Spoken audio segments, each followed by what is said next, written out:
Welcome back to my new video guys. This is Rohit Moria working as a GDS BPM in Bihar.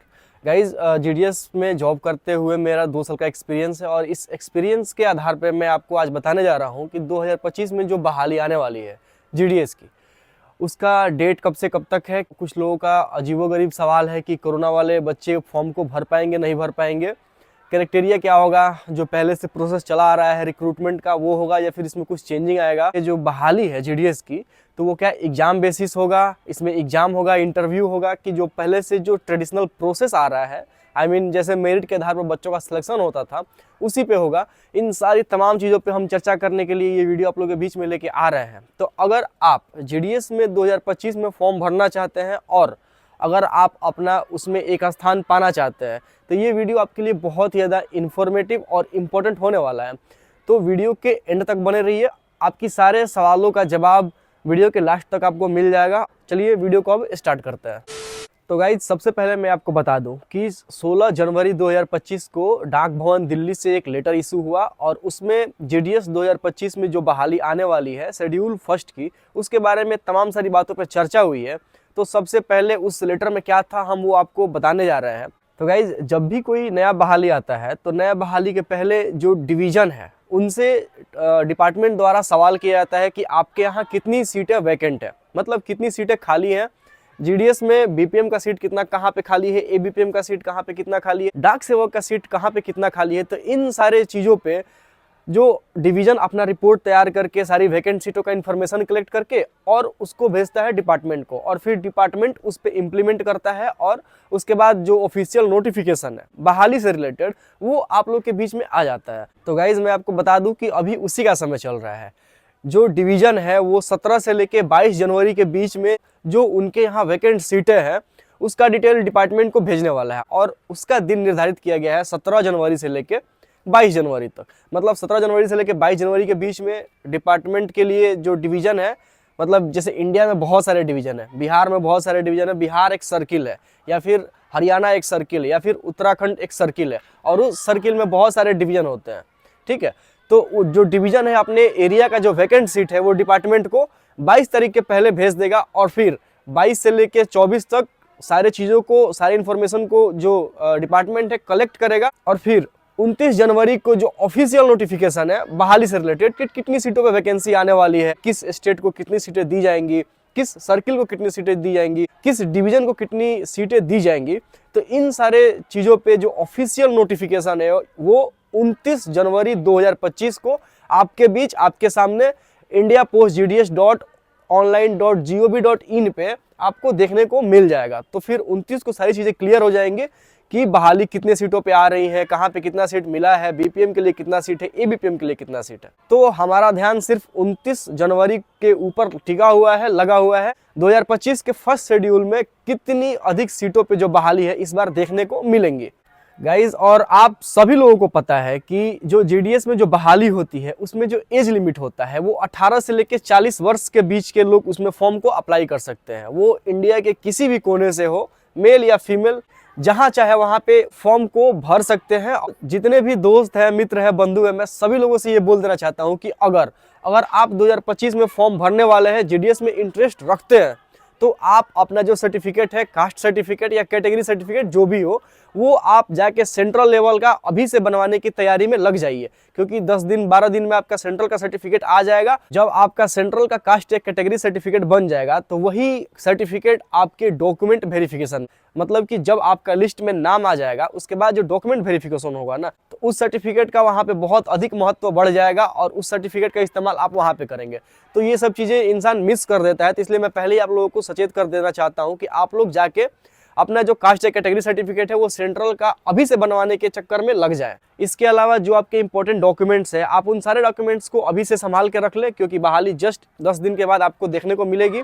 बाद में हड़बड़ाहट में कुछ छूट ना जाए तो आप लोग अपने सारे डॉक्यूमेंट्स को तैयार रखेंगे। एक और मेजर क्वेश्चन होता है लोगों का कि कंप्यूटर सर्टिफिकेट की आवश्यकता होती है कि नहीं होती है। तो गाइज कंप्यूटर सर्टिफिकेट तो उतना महत्वपूर्ण नहीं है, लेकिन अगर आपके पास होगा तो आप उसको भी संभाल के रख लीजिएगा। हालांकि बहुत जगह इसका डिमांड कर दिया जाता है लेकिन ये मैंडेटरी नहीं है। मैं फिर से इस चीज़ पे जोर देना चाहता हूँ कि कंप्यूटर सर्टिफिकेट मैंडेटरी नहीं है, लेकिन कहीं कहीं इसकी डिमांड कर दी जाती है। तो मेरा यही आग्रह रहेगा आप लोगों से कि आप अपने कंप्यूटर के सर्टिफिकेट को भी संभाल के रख लीजिएगा। 10वीं के मार्कशीट के आधार पे ये बहाली जो है हमें हर बार देखने को मिलती है।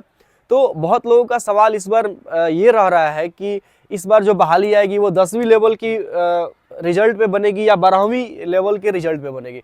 तो मैं आपको स्पष्ट रूप से ये बताना चाहता हूँ कि जो पहले से ट्रेडिशनल प्रोसेस चला आ रहा है, यानी जैसे 10वीं पे पहले बहाली होती थी, इस बार भी ये बहाली 10वीं के नंबर के आधार पर इसका मेरिट तैयार किया जाएगा और 10वीं बेसिस से ये बहाली आपको इस बार भी देखने को मिलेगी। इसमें कोई एग्जाम नहीं होने वाला है, कोई इंटरव्यू नहीं होने वाला है। नॉर्मली जैसे पहले मेरिट तैयार होता था 10वीं के रिजल्ट के ऊपर, उसी तरह इस बार भी आपको बहाली देखने को मिलेगी। तो इस चीज के लिए आपको चिंता करने की कोई आवश्यकता नहीं है। कोरोना काल में बहुत सारे बच्चे थे जिनका मार्क्स बहुत अधिक प्राप्त हुआ था, खास करके हरियाणा में, पंजाब में, राजस्थान में, मध्य प्रदेश में। इन सभी इलाकों में कोरोना में जो बच्चे पास हुए थे उनका जो परसेंटेज था 10th में, उनको 90+ ही मार्क्स मिला था। तो बहुत कोरोना वाले बच्चों का ये सवाल रह रहा है कि कोरोना काल के जो बच्चे हैं उनके लिए कोई अलग से कुछ आने वाला है या फिर जैसे बहाली आती है पहले की तरह वैसे ही होने वाला है। तो मैं आपको बता दूं कि आपके लिए कुछ अलग से कोई व्यवस्था नहीं है और जितने भी कोरोना वाले बच्चे हैं उनको घबराने की भी कोई ज़रूरत नहीं है, क्योंकि मैंने बहुत सारे वीडियोस पे बहुत सारे यूट्यूबर को ये कहते और ये सुनते देखा है कि इस बार जो बहाली आने वाली है उसमें कोरोना वाले बच्चों को बाहर किया जाएगा। आपको बिल्कुल घबराने की ज़रूरत नहीं है, क्योंकि जैसे ये प्रक्रिया पहले से चली आ रही है जिसमें किसी के साथ कोई भेदभाव नहीं था, इस बार की बहाली में भी किसी के साथ कोई भेदभाव देखने को नहीं मिलेगा। तो आप लोग बिल्कुल इस चीज़ को अपने दिमाग से निकाल दीजिए और आप निश्चिंत रहिए।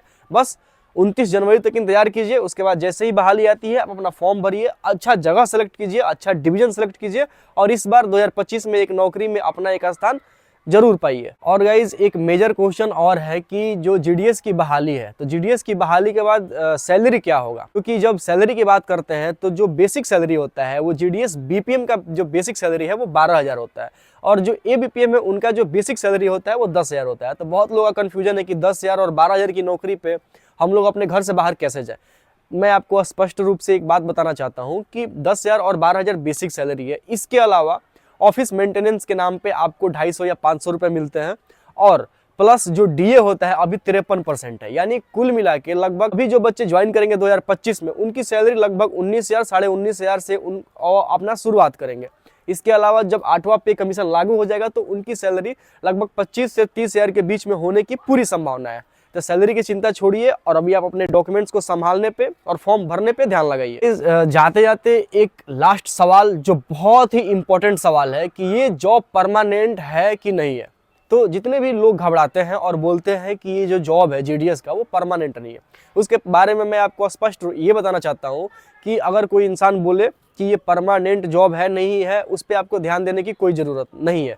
क्योंकि ऐसे जो सरकारी कर्मचारी होते हैं, सेंट्रल लेवल के जो कर्मचारी होते हैं, जैसे जैसे उनको फैसिलिटी प्रोवाइड की जाती है सेम वही फैसिलिटी जीडीएस को भी प्रोवाइड की जाती है। हाँ, इनका जो वर्किंग आवर है सिर्फ 4 और 5 घंटे का है और जो रेगुलर कर्मचारी होते हैं उनका जो वर्किंग आवर होता है वो मिनिमम 8 घंटे का होता है। तो इसलिए जो जीडीएस कर्मचारी हैं उनको एक्स्ट्रा डिपार्टमेंटल एम्प्लॉय के रूप में उनको रखा जाता है, लेकिन सारी फैसिलिटी उनको सेंट्रल गवर्नमेंट प्रोवाइड करती है जो अपने रेगुलर कर्मचारियों को देती है। और उसके बाद 3 साल जॉब कीजिए, उसके बाद से आप एमटीएस में प्रमोशन लीजिए, एग्जाम दीजिए और प्रमोट करके रेगुलर कर्मचारी हो जाइए। तो आप लोग बाहर के लोगों का बात सुनना बंद कीजिए और आराम से वैकेंसी पे ध्यान दीजिए, ध्यान केंद्रित कीजिए और 2025 में अपना एक सीट निश्चित कराकर और हमसे जुड़ के रहिए, ताकि जो भी आपके मन में सवाल हो उन सारे सवालों के जवाब देने के लिए आपका भाई इधर बैठा हुआ है। जो भी आपके सवाल है, डिस्क्रिप्शन में मेरा इंस्टाग्राम का आईडी होगा, इसके अलावा मेरा फेसबुक का आईडी होगा, या फिर अगर आपके कोई सवाल रह जाते हैं तो मेरे वीडियो के कमेंट बॉक्स में जाइए और जाके वहाँ पे